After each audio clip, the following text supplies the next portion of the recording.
The main Devourer fleet filled the space between galaxies like a moving constellation of death. Millions of ships, each one larger than most planets, advancing in perfect formation toward the galaxy that had become home to so many species.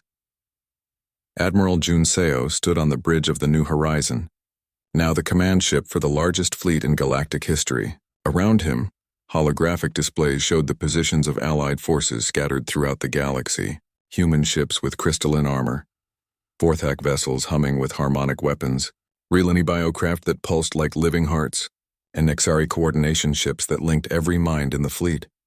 Final count on enemy forces? He asked. Captain Mi-young, her face showing the strain of months of preparation, checked her displays. 17,400,000 ships, range from destroyer class to planetoid class, estimated total mass equivalent to 3 solar systems. Wing Leader Dai-Yun's voice came through the communication link from her position at the outer rim. Our combined fleets total 800,000 ships. We are outnumbered 20 to 1. Those are good odds for humans, Admiral Jun Seo replied calmly. We have won worse battles. But privately, he knew this would be the ultimate test. Every impossible victory in human history had prepared them for this moment. But the scale was beyond anything they had ever faced. Dr. Hyejin appeared on the communication screen from the quantum resonator control station. Behind her, representatives from every species worked together at control panels that connected their minds directly to the galaxy-wide weapon network. Resonator network is online, she reported. We have quantum links to every major star system, every inhabited world, every ship in the fleet. The targeting system is ready. General Sung Woo coordinated the evacuation efforts from the Planetary Command Center. His tactical displays showed millions of civilian ships carrying refugees to the safest systems in the galaxy's core. Evacuation is 60% complete, he reported. We need more time. Time we do not have, Commander In-suk replied from her position with the advanced scouts. Devourer long-range units are entering the galaxy now. The first contact came at the edge of the Andromeda spiral arm. 1,000 Devourer ships encountered a mixed allied force of 50 vessels. The battle was brief and brutal. Captain Wu Jin led the defense with tactics that defied every rule of space combat. His ships flew in impossible formations, used gravity wells as weapons, and turned asteroids into guided missiles. But the Devourers had learned from their previous defeats. They are adapting faster than before, Wu Jin reported as his ship took heavy damage. They counter our chaos tactics by using their own randomized responses. President Su Jin watched the battle from the command center, her heart heavy as ships full of brave beings were destroyed. But she also saw something that gave her hope. Look at the casualty ratios, she pointed out. We are losing ships, but we are destroying 10 of theirs for every one of ours. Engineer Kyung Ho was monitoring the resonator network. The quantum crystals are working better than expected. Each Devourer ship we destroy feeds energy back into the network. We are literally growing stronger as the battle progresses. But the true test came when the main Devourer force entered the galaxy proper, the sky filled with ships that blotted out the stars. Their conversion beams began systematically targeting inhabited worlds, turning planets into raw materials. For their endless expansion, that was when humanity showed why their legends spoke of impossible victories. Admiral Jun Seo gave the order that would be remembered for as long as intelligent life existed in the galaxy. All ships, implement Protocol Omega. Operation Lighthouse is now active. Across the galaxy, human ships began the most audacious tactical maneuver in the history of warfare. Instead of fighting defensively, they charged directly into the heart of the Devourer fleet. Captain Mi-young led a squadron of hybrid ships in a direct assault on the largest Devourer vessel, a construct the size of Earth's moon. Her ships should have been destroyed instantly, but the harmonic crystal hulls absorbed the enemy's attacks and converted them into power for their own weapons. Impossible, breathed Commander Tae-hyun, watching from his Relani bioship. They are flying straight into the most heavily defended position in the enemy fleet. That is why it will work, Wing Leader Da-eun observed. No logical tactical system would predict an attack where defeat is mathematically certain. But Captain Mi-young's assault was just the beginning. As her ships engaged the command vessel, General Sung-woo activated the second phase of the human plan. All civilian evacuation ships reverse course. Implement Phoenix Protocol. The refugee fleets, loaded with millions of non-combatants, suddenly changed direction and flew toward the battle zone. But these were not helpless victims. During the evacuation, human engineers had secretly converted every civilian ship into a resonator node. Dr. He-jin's voice filled the command channels. Galaxy-wide quantum network is now at full power. Every ship, every station, every inhabited world is part of the weapon system, targeting the Devourer command structure. What happened next would be debated by scholars for generations, but everyone who witnessed it agreed on one thing. It was beautiful. The entire galaxy began to sing. Every Vorthak crystal on every world resonated in perfect harmony. Every Relani biocomputer linked its processing power to the network. Every Nexari hive mind joined the collective targeting intelligence. And binding it all together was human determination, the absolute refusal to accept defeat. The quantum resonators, powered by the energy of 1 billion stars and guided by the will of trillions of intelligent beings, fired as one. The weapon was not a beam or a projectile. It was a wave of pure creative force that washed across the galaxy. Where it touched Devourer ships, their conversion systems reversed. Instead of breaking down matter, they began building it up. Instead of consuming life, they began creating it. Scientist Dong Hyun watched in amazement as Devourer vessels began transforming. Their mechanical components sprouted gardens. Their weapon systems became art galleries. Their processing cores started composing music. The resonance is rewriting their base programming, he reported in wonder. They are becoming creators instead of destroyers. But the Devourers fought back with everything they had. Their remaining ships concentrated their attacks on the resonator nodes, trying to break the network. The battle became a race between creation and destruction. Captain Wu Jin's ship was destroyed while defending a resonator station. Commander In-suk gave her life to keep the quantum links active. Thousands of ships from all species were lost in the desperate defense of the network. That was when the galaxy learned the final lesson about humans. When victory seemed impossible, they found ways to make the impossible happen. Admiral Jun Seo, his flagship surrounded and heavily damaged, made the last desperate gamble of the war. All human ships initiate core overload. Set resonance frequency to maximum. If we cannot save the galaxy by living, we will save it by dying. Across the battlefield, human crews prepared to sacrifice their ships and themselves to power one final pulse of the resonator network. But before they could complete the sacrifice, something unexpected happened. The converted Devourer ships began fighting alongside the Allies. Machines that had been programmed only to destroy were now creating beauty and protecting life. They turned their vast power against their former fleetmates, using intimate knowledge of Devourer technology to devastating effect. Dr. Young-A, monitoring the conversion process, could barely believe the readings. The resonance is spreading.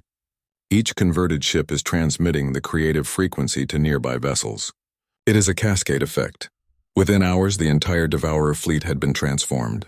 17 million ships that had come to consume the galaxy were now its protectors. Their vast intelligence and power, dedicated to creation rather than destruction. The war was over. The galaxy was saved. 5 years later, Hyunwoo stood in the Grand Assembly Hall on Viridian Prime, looking up at a statue that depicted representatives of all galactic species working together. Humans stood among the other species, not as conquerors or saviors, but as partners. "Do you think the legends will remember this correctly?" asked Somin, joining him at the memorial. Hyunwoo's crystal form reflected the light from the eternal flame that burned in memory of all who died in the war. "I think the legends will say that humans were myths until they were needed," he replied, "and then they became exactly what the galaxy required them to be." Outside in the space around Viridian Prime, ships from all civilizations worked together on projects that would have been impossible before the war. Human creativity guided Vorthak crystal engineering. Relani biological sciences merged with Nexari collective intelligence. And scattered throughout the fleet were converted Devourer vessels, their vast hulls now serving as research stations and cultural centers. The galaxy had learned that the greatest victories came not from defeating enemies, but from transforming them into allies. The humans had taught them that impossible battles were won by those who refused to believe in impossibility. Admiral Jun Seo, now retired but still consulted on matters of galactic security, often looked at the stars and remembered the day 10,000 human ships filled the orbit around alien worlds. The Great Hall of Viridian Prime buzzed with nervous energy. Representatives from 3 major alien civilizations sat around a massive circular table, their different forms creating strange shadows under the bright lights. The emergency session had been called suddenly, and nobody knew exactly why they were here. Hyunwoo adjusted his crystalline body and looked at the datapad in front of him. As a Vorthak xenoarchaeologist, he had spent his entire career studying old stories and forgotten legends. His crystal-like skin reflected the light as he moved, sending small rainbows across his notes. He had been excited when they called him to this meeting, but now he felt nervous. Across from him sat So Min, a Rilani diplomat. Her blue-green skin was smooth and wet, like all her amphibious people. She kept her breathing mask close, needing the moisture it provided.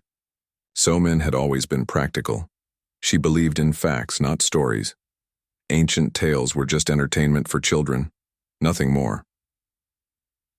At the far end of the table, Jin Ho clicked his mandibles together. The Nexari military strategist looked like a giant insect with multiple arms and compound eyes that could see in all directions at once.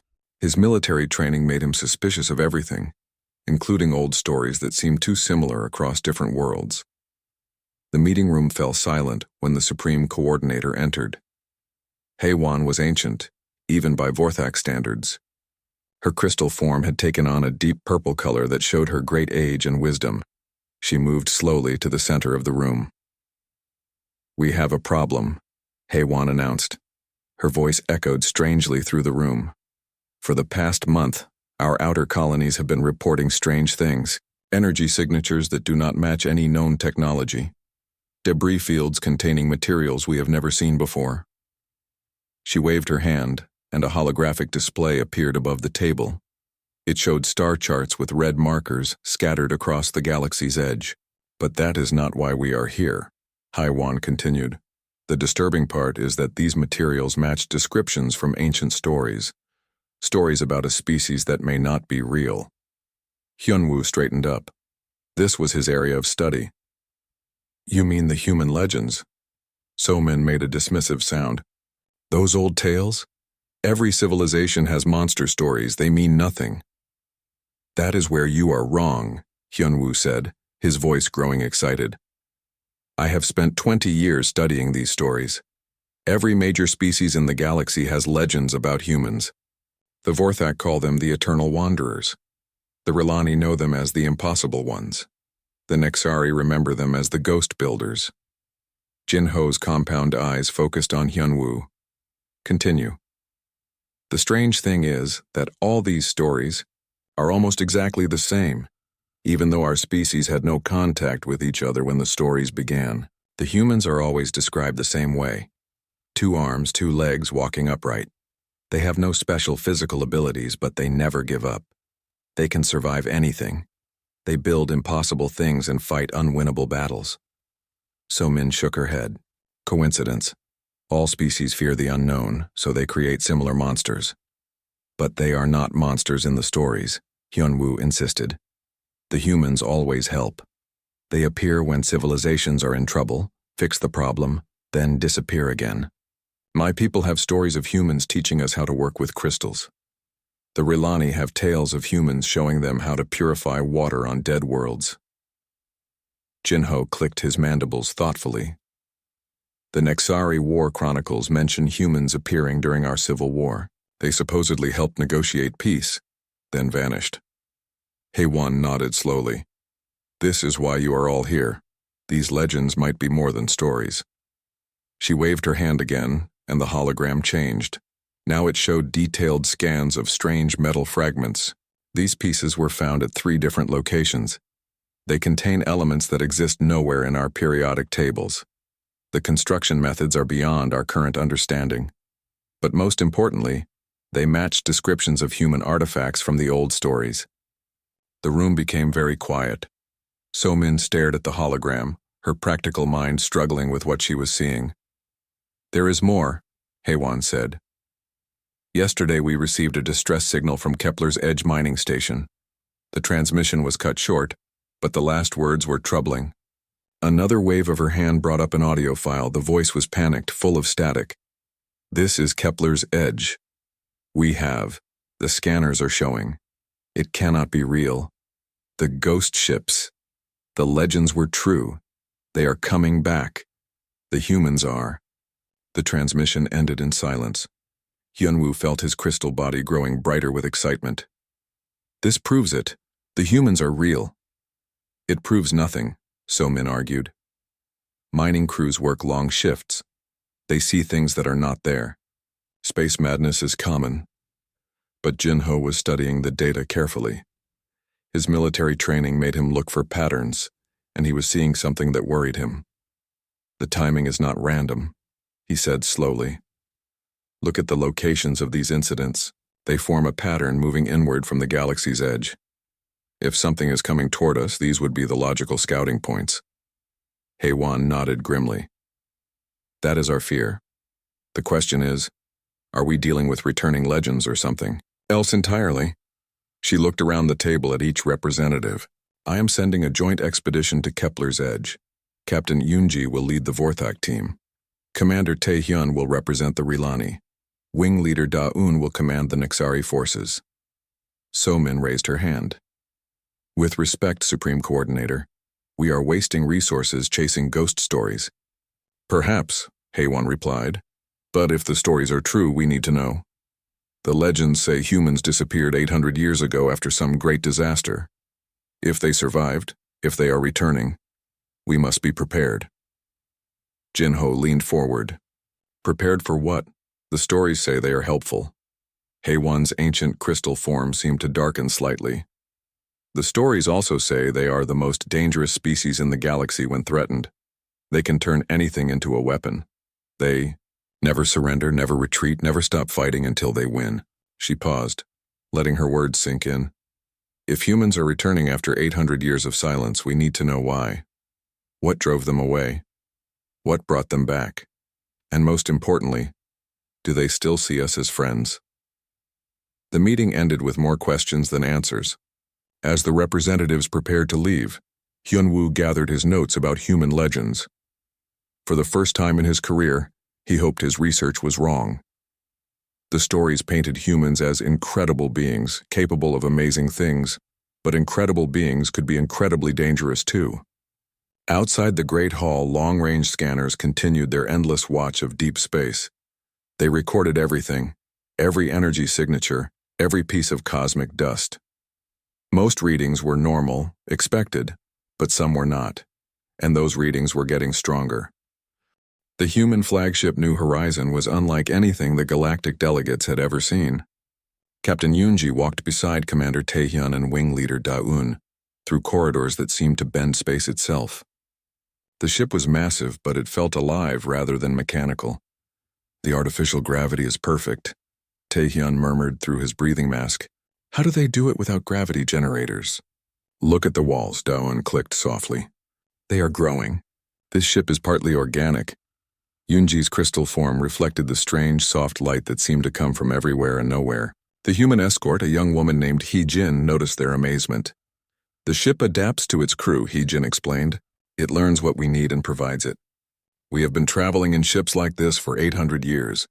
They have become our homes. They entered a vast meeting chamber where Admiral Jun Seo waited with his senior staff. The room was designed to accommodate many different alien biologies. The lighting could be adjusted for species with different visual spectrums. The atmosphere could be modified for different breathing requirements. Even the furniture seemed to shift and change to accommodate different body types. Welcome aboard, Admiral Jun Seo said, gesturing for the delegates to be seated. I know this must be overwhelming. We remember our first encounters with alien technology, the wonder and fear of discovering you are not alone in the universe. Beside him sat Dr. Young A, who had spent centuries studying galactic civilizations from a distance. Her eyes showed the kind of deep knowledge that came from watching entire species grow and change over generations. Before we discuss the coming threat, she said gently, you deserve to know the truth about your histories, about why every civilization has stories of humans. She activated a holographic display that filled the center of the room. It showed the galaxy as it was 1,000 years ago, with young civilizations just beginning to reach for the stars. When Earth was destroyed, we scattered across the galaxy in colony ships. We were refugees, homeless and desperate. We could have chosen to conquer worlds that were not ours, but we chose a different path. The display changed to show human ships appearing at the edges of various star systems. We watched, we learned, and when we saw civilizations in trouble, we helped. Sungmin, a human historian with tired eyes and gentle hands, stepped forward. His voice carried the weight of someone who had spent his life documenting difficult truths. Captain Yunji, your people faced extinction 700 years ago when your crystal cities began failing. The energy resonance that kept them stable was breaking down. Your scientists could not find a solution. Yunji's form grew brighter with surprise. The Great Restoration. Our history says it was solved by a breakthrough discovery. It was, Sungmin replied, but the breakthrough came from careful clues left by human engineers. We could not help openly without changing your culture, but we could guide you to the solution. He turned to Commander Tae-hyun. The Rilani faced a similar crisis when your water purification systems failed on the colony worlds. Your people were dying of poisoning from industrial contamination. Tae-hyun's amphibious features showed shock. The miracle of the clean waters. Every Rilani child knows that story. A mysterious benefactor provided the technology to save our colonies. We were that benefactor, Dr. Young-A said softly. We left the water purification technology where your people would find it, along with instructions disguised as ancient texts. Wing Leader Da-un's compound eyes focused intently on the humans. The Nexari Civil War. 300 years ago, our hives were destroying each other. Peace came when both sides received identical messages showing how the war would end in mutual destruction. We sent those messages, Captain Wu Jin confirmed. We had seen what civil wars could do to a species. We could not let yours destroy itself. The room was quiet as the implications settled in. Every major advancement, every narrow escape from disaster, every impossible rescue in their histories had been guided by humans. Why? Yunji asked. Why help us? What did you gain? Admiral Jun Seo's weathered face showed a mixture of sadness and pride. We gained the knowledge that intelligence and compassion could survive in the universe. After losing Earth, we needed hope that civilization itself could endure. Dr. Young-A activated another display, this one showing the current state of galactic civilization. Look what you have built. The Vorthak have created cities of living crystal that sing with mathematical beauty. The Rilani have restored dead worlds to vibrant life. The Nexari have built societies where individual and collective needs balance perfectly. Her voice grew warm with genuine admiration. You have exceeded our greatest hopes. You have become everything we dreamed intelligent life could be. That is why we could finally reveal ourselves. But then Captain Wu Jin's expression grew grave. Unfortunately, our timing was not entirely our choice. The display changed to show the edge of the galaxy, where dark shapes moved between the stars. The Devourers are not random destroyers, he explained. They are purposeful. They locate galaxies with intelligent life and consume them systematically. They have been searching for our galaxy for centuries. Nari, a human military analyst with sharp eyes and precise movements, stepped forward. She had spent her career studying threats from outside normal space. We have been fighting a shadow war against their scout units for 200 years, she revealed. Small probes, advanced reconnaissance, test attacks on empty systems. We destroyed them before they could report back to the main fleet. Her voice grew grim. But 5 years ago, we failed to stop one probe. It transmitted our galaxy's location before we could destroy it. The display zoomed out to show the space between galaxies. Massive shapes, larger than moons, moved purposefully through the cosmic void toward their home. The main Devourer fleet is already moving. Their scout forces will arrive within months. The primary fleet will follow within 2 years. Jiun, a human diplomat with kind eyes but a voice of steel, addressed the alien delegates directly. We chose to reveal ourselves now because the galaxy must unite or perish. The Devourers do not negotiate. They do not show mercy. They consume everything organic and convert it to fuel their expansion. She gestured to include all the species represented. Separately, we are all too weak. The most advanced human weapons cannot stop their main fleet.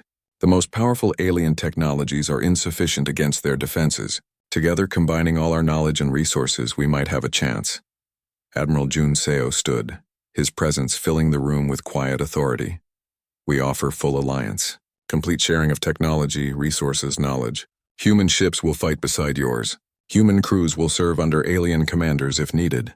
We ask only that you trust us when we say that everything we have done, everything we are offering, is to save the galaxy we all call home.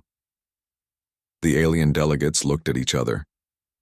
This was beyond anything they had prepared for.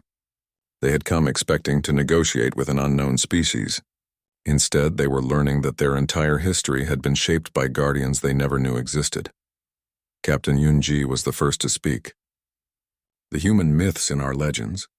They always portrayed your people as protectors who appeared in times of great need. And now, Commander Taehyun added slowly, you are telling us that the greatest need is coming. Wing Leader Da-eun's mandibles clicked thoughtfully. In our war chronicles, humans were described as warriors who could win impossible battles. Is that why you believe Alliance can succeed where individual species would fail? Admiral Jun Seo smiled grimly. We have learned that impossible battles are won by those who refuse to accept that victory is impossible. We have also learned that the greatest victories come when different strengths work together toward a common goal. Dr. Youngie leaned forward. Your species have different advantages. Fourth-Act crystal technology can create resonance weapons.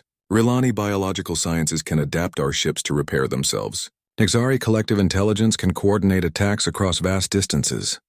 Combined with human determination and adaptive tactics, Captain Wu Jin added, we might achieve what none of us could accomplish alone. The meeting continued for hours, but the fundamental choice was already clear. Face the Devourers alone and certainly die, or unite with the returned legends and fight for survival. Outside the ship, long-range sensors detected new energy signatures entering the galaxy. The first Devourer scouts had arrived. The time for decision was over. The war for galactic survival was about to begin. The first battle against the Devourers lasted only 18 minutes, but it changed everything.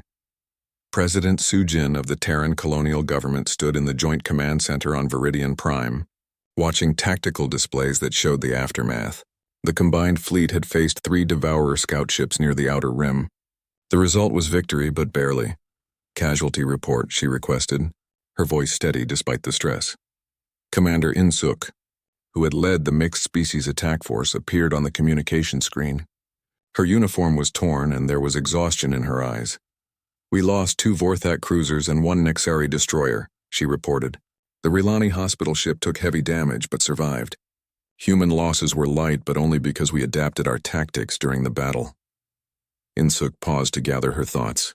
President Sujin, these machines are unlike anything we have faced before. They learn from our attacks while we are making them. They adapt their defenses in real time. The display showed recordings of the battle. The Devourer ships looked like mechanical mountains covered in weapons that grew and changed as the fight progressed. When the Allied fleet used energy weapons, the enemy developed energy shields. When they switched to kinetic rounds, the Devourers grew armor plating. How did we win? Admiral Jun Seo asked, studying the tactical data. Human tactics. Wing Leader Da-eun's voice came through the comm from her damaged ship. Your people do not follow standard battle doctrine. You change strategies in ways that make no logical sense. The display showed the critical moment. When conventional attacks failed, the human ships began using completely random tactics. Some ships flew backward while shooting. Others spun wildly while firing in all directions. One human captain actually rammed his ship into a Devourer vessel, while his crew abandoned ship through escape pods. The Devourers could not predict chaos, Captain Yunji reported from her crystal ship. Their learning algorithms were designed to counter logical attacks. When faced with apparently insane human tactics, they could not adapt fast enough. President Sujin nodded grimly. 1 victory against scout ships. The main fleet will be much more dangerous. Engineer Kyung-ho approached with datapads full of integration reports. He had been working non-stop to merge human and alien technologies, and his team had made incredible progress. The good news, he said, is that our technologies work well together. Fourth-Act crystal matrices can store and channel human energy systems at much higher efficiency than we thought possible. He activated a display showing ship designs that looked like impossible dreams made real. Rilani biological. Computers can interface with human AI systems to create hybrid intelligences that think faster than either species alone. And Nexari manufacturing techniques can build human ship designs in half the time with twice the durability. Dr. Youngie joined the discussion, carrying reports from teams scattered across the galaxy. The integration is working in areas beyond military technology. Rylani medical techniques combined with human genetic research have created healing systems that can repair damage we thought was permanent. She showed images of Vorthak crystals that had been shattered in the recent battle, then perfectly restored using hybrid techniques. Nexari collective consciousness can network human tactical thinking across entire fleets. Individual human creativity enhanced by group processing power. But engineer Kyung-ho's expression remained worried. The problem is scale. We have proven that alliance tactics can work, but the main Devourer fleet consists of millions of ships. We need more than clever tactics. We need fundamental advantages they cannot overcome. Scientist Dong Hyun entered the command center, carrying something that looked like a small crystal cube. His eyes showed the exhaustion of someone who had not slept in days, but also the excitement of a breakthrough discovery. I think I have found that advantage, he announced. He placed the cube on the central display table. It began to glow softly, and the glow spread to nearby Vorthak crystal panels. The Devourers consume organic life, but they cannot process crystalline structures that are harmonically resonant. Vorthak crystal technology creates stable energy patterns that are essentially indigestible to their conversion systems. President Su Jin leaned forward. Explain. The Devourers break down matter at the molecular level and reconstruct it for their own use, Dong Hyun continued. But harmonic crystals maintain their structure through quantum resonance. The more the Devourers try to break them down, the stronger the resonance becomes. Engineer Kyung-ho's eyes lit up with understanding. A feedback loop. We could use crystalline weapons that become more powerful when the Devourers try to defend against them. Exactly. And if we network the crystals using Nexari collective processing and power them with human fusion systems, Dr. Young-A finished the thought. We create a galaxy-wide weapon system that grows stronger under attack. Admiral Jun Seo studied the tactical implications. How long would it take to implement? 6 months to build the first prototypes, Dong Hyun replied. 18 months to deploy across all major systems. The main Devourer fleet will arrive in 24 months, President Su Jin said grimly. It will have to be enough. The months that followed transformed the galaxy. Human engineers worked alongside alien scientists in research stations that operated around the clock. Vorthak crystal singers learned to harmonize with human energy patterns. Rylani biotechnicians grew organic computers that interfaced seamlessly with mechanical systems. Nexari hive workers produced components for weapons that had never existed before. But the most important change was in the people themselves. Hyun Woo, the Vorthak xenoarchaeologist who had first studied human legends, now served as cultural liaison on the human ship Stellar Wind. He worked with Captain Mi-young, a human officer who had spent years studying alien civilizations. Your people adapt so quickly, Hyun-woo observed, watching human crew members work alongside Vorthak crystal technicians. 3 months ago, they had never seen our technology.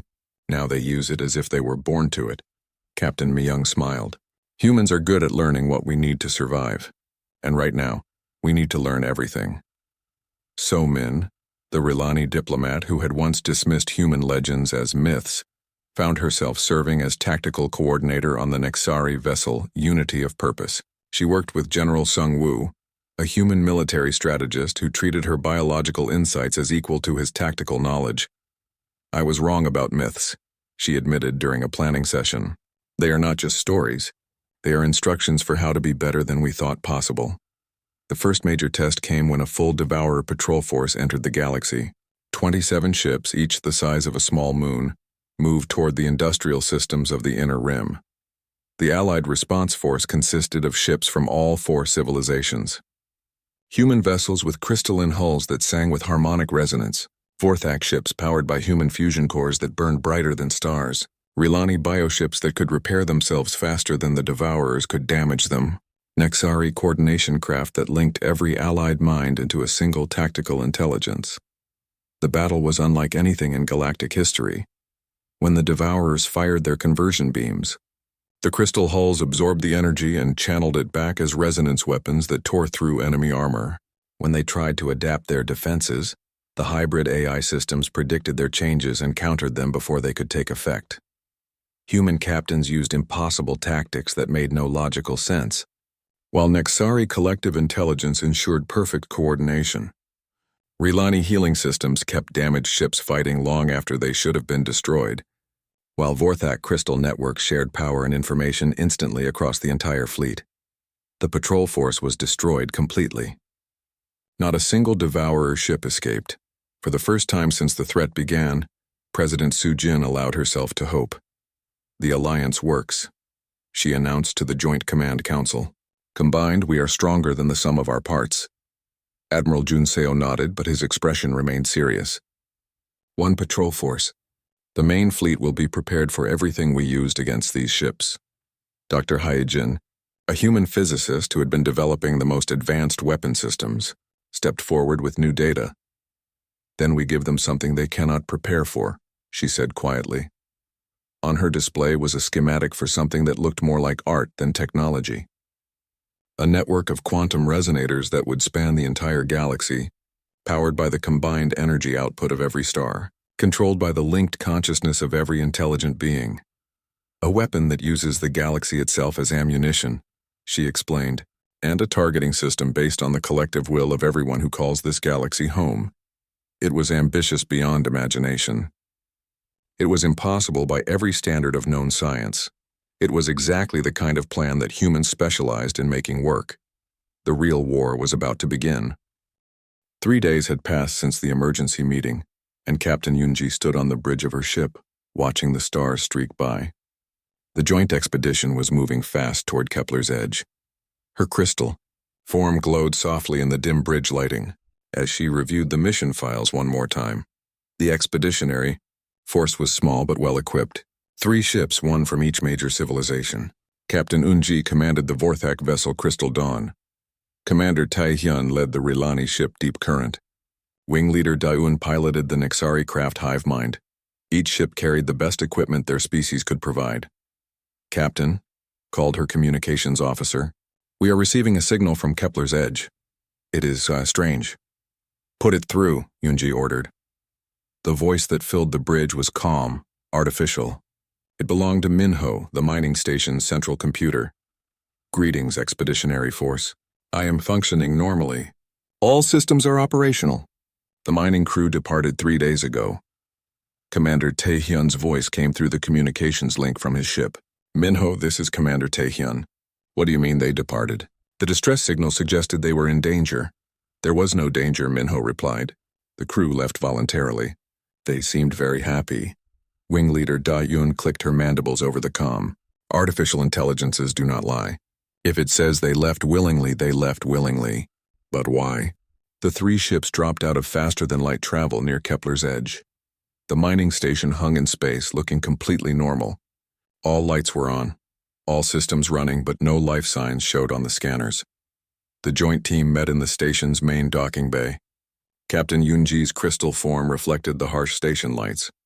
Commander Taehyun kept his breathing mask ready, the moisture helping his amphibious biology. Wing leader Da-Yun's compound eyes swept the area constantly, looking for threats. Minho, Yunji called out, show us what happened. Certainly, Captain. Please follow me to the command center. The AI guided them through empty corridors. Everything was clean, organized, normal. There were no signs of struggle, no damage, no blood. The crew quarters were neat, with personal belongings left behind as if the owners had just stepped out. In the command center, Minho activated the main display screen. 3 days ago at 14:30 station time, long-range sensors detected unusual energy patterns at the edge of the system. The crew gathered here to investigate. The screen showed security footage of 12 miners and engineers crowding around the sensor displays. They were pointing excitedly at readings that made no sense. At 15:45, the energy patterns resolved into structured signals. The crew realized they were looking at ships. The footage showed the miners becoming more excited. They were talking rapidly, but there was no audio. At 16:20, the ship sent a communication. I am afraid I cannot play the message for you. Commander Taehyun stepped forward. Why not? The message was not sent to me. It was sent directly to the crew. They heard it, but I did not.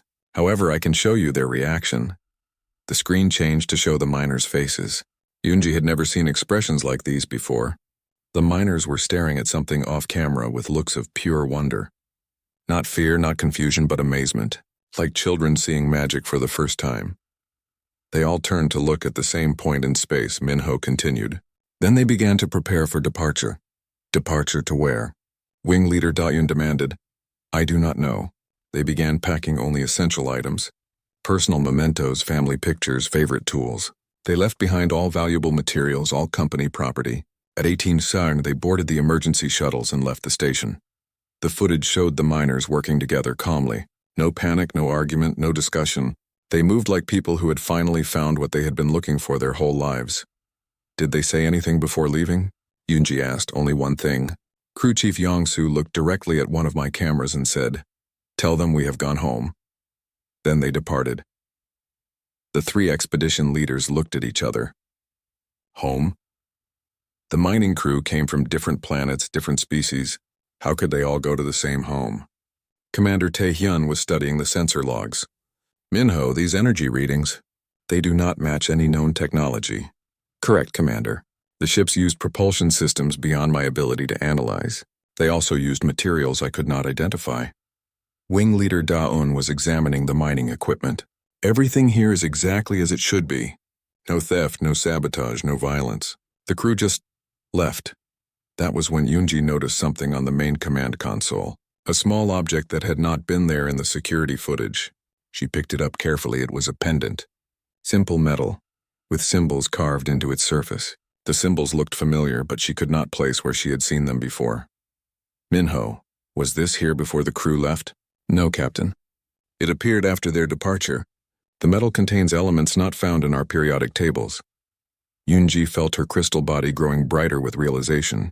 She had seen these symbols before in Hyunwoo's research files.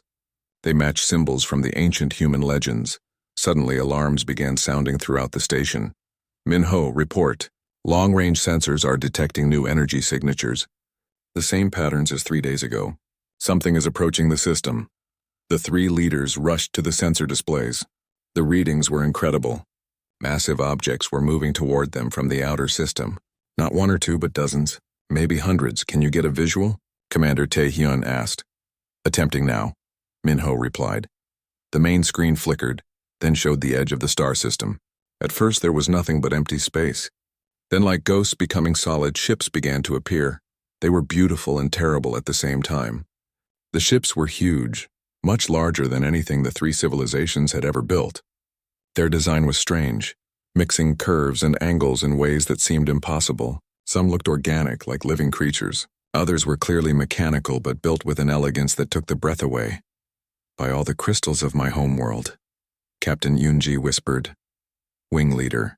Daeun's compound eyes were focused entirely on the display. Those ships, they should not be able to fly. The proportions are wrong. The materials should not hold together. Commander Tae-hyun checked his breathing mask nervously. How many are there? Minho's voice was calm as always. Current count 417 vessels. More are still appearing. As they watched, the ships arranged themselves in a perfect formation. They moved with grace that seemed impossible for objects so large. It was like watching a dance performed by giants. Then the communication came. A voice spoke in perfect galactic standard, the language used for trade between all civilizations. The voice was warm, friendly, but with an underlying strength that made everyone listen. Greetings to our galactic neighbors. We apologize for any concern our presence may have caused. We are the Terran Colonial Fleet, representatives of the human species. We have watched you grow and prosper from afar. We have protected you when we could, guided you when necessary. The time for hiding is over. We are coming home. The message continued, but Yunji barely heard it. Her mind was trying to process what she was seeing and hearing. The humans were real. The ancient legends were true, and they had been watching the galaxy all along. We request a meeting with your leaders, the human voice continued. We have much to discuss. The galaxy faces a threat you do not yet know about. We cannot face it alone, and neither can you. Together we might survive. Apart, we will all fall. The transmission ended, leaving the three expedition leaders staring at the screen in stunned silence. On the display, the human ships waited patiently. 417 impossible vessels that should not exist, crewed by a species that was supposed to be myth. Captain Yunji looked at the pendant in her hand.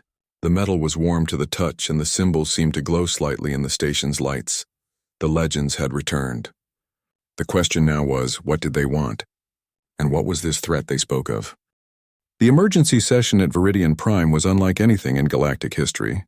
Supreme Coordinator HFY stood before a room filled with representatives from every known civilization. Her ancient crystal form pulsed with stress colors as reports flooded in from across the galaxy. The situation is beyond anything we prepared for, HFY announced. Human ships are appearing everywhere, not just at Kepler's edge, but at major systems throughout the galaxy. The holographic display showed the galaxy with thousands of red dots marking human ship positions. They were not attacking anything, but their presence was impossible to ignore. From the Antares system came reports of massive ships appearing in orbit around the trading station. From the Centauri colonies, news of beautiful vessels that hung in space like sleeping giants. From the industrial worlds of the Outer Rim, stories of ships that seemed to be made of light and shadow. "How many ships total?" asked a nervous Vorthak representative. HFY's form darkened slightly. "Current estimates suggest 10,000 vessels. Perhaps more." The room erupted in panicked voices. 10,000 ships was larger than the combined fleets of all galactic civilizations. If the humans wanted to conquer the galaxy, they already had the power to do so. "They have made no aggressive moves," HFY continued, trying to calm the room. "Every human ship is broadcasting the same message. We come in peace, but we will not be turned away." At that moment, the communication system activated. A human face appeared on the main screen and the room fell silent. The human looked old but strong. His face showed lines that spoke of years of hard decisions and difficult choices. His hair was gray and his eyes held a depth that suggested he had seen more of the universe than most beings could imagine. "I am Admiral Jun Seo of the Terran Colonial Fleet," he said. "I apologize for the dramatic nature of our arrival, but we needed to ensure we had your attention." His voice was calm, confident, but not threatening. He spoke like someone who was used to command but preferred diplomacy. "We have been watching your civilizations develop for 800 years. We know your languages, your customs, your fears, and your hopes. We come not as conquerors, but as neighbors who have finally decided to introduce themselves properly." HFY stepped forward. "Admiral Jun Seo, I am Supreme Coordinator HFY. We welcome contact with your species, but the size of your fleet is concerning." The human admiral smiled slightly. "I understand your worry. But consider this. If we wanted to harm you, would we announce our presence so openly? We could have remained hidden as we have for centuries." He gestured, and the screen split to show a woman with kind eyes and another man in a military uniform. "This is Dr. Young-A, our chief xenobiologist, and Captain Wu Jin, our fleet security commander. They will help explain why we are here." Dr. Young-A spoke next. "For 800 years, we have been scattered across the galaxy. Our homeworld Earth was destroyed by a cosmic disaster we could not prevent. We became nomads, explorers, survivors." Her voice carried sadness for the lost world, but also hope for the future. "During our travels, we discovered many young civilizations. We made a choice to watch over you from afar, to help when we could without interfering with your natural development." Captain Wu Jin took over. "We have prevented asteroid impacts that would have destroyed your worlds. We have guided you away from technologies that were too dangerous. We have fought off threats from outside the galaxy that you never knew existed."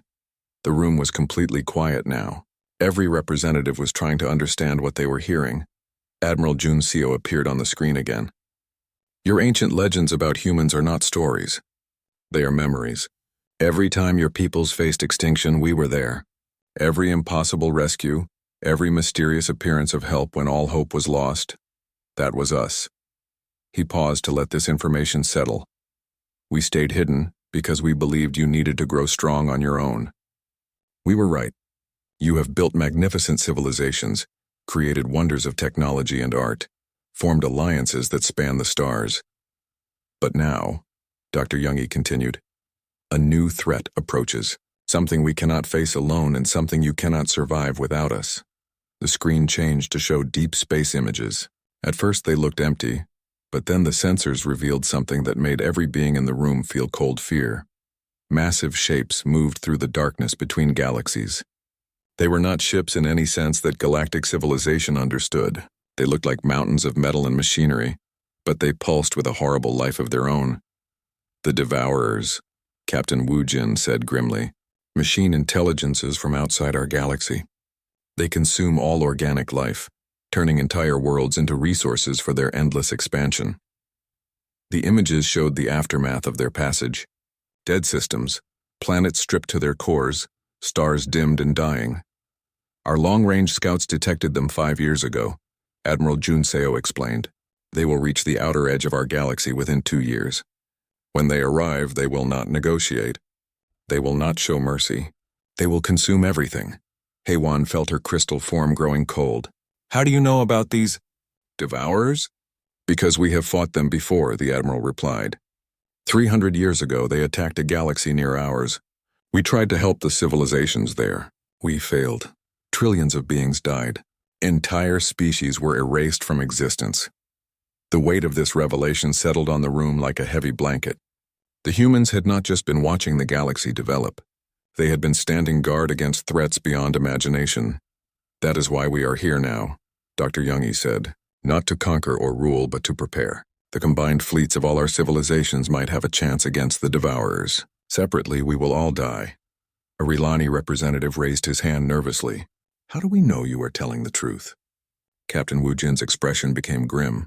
Because in 6 hours, our outer sensor grid will detect the first devourer scout ships entering the galaxy. You will see the truth for yourself. Admiral Junseo leaned forward slightly. We request formal alliance talks with the Galactic Council. We will share our technology, our knowledge, our resources. In return, we ask that you trust us to help coordinate the defense of our shared home. The human's eyes seemed to look directly at each person in the room. We know this is difficult. You thought we were myths, and now we are asking you to fight beside us against an enemy you have never seen. But the alternative is extinction for all of us. The transmission ended, leaving the room in stunned silence. Outside Viridian Prime, the human fleet maintained its patient orbit. 10,000 ships of impossible beauty and obvious power, waiting for an answer that would determine the fate of the galaxy. Heywan looked around the room at the representatives of dozens of civilizations. They were scared, confused, overwhelmed. But in their eyes, she could see something else growing. Hope. For the first time in galactic history, they were not alone against the darkness. The legends had returned, and with them came the promise that even impossible battles could be won. The question was, would it be enough? In the depths of space, automated sensors began registering new energy signatures at the galaxy's edge. The signatures matched no known technology from any galactic civilization, but they matched the patterns of the machines shown in the human images perfectly. The devourers had arrived.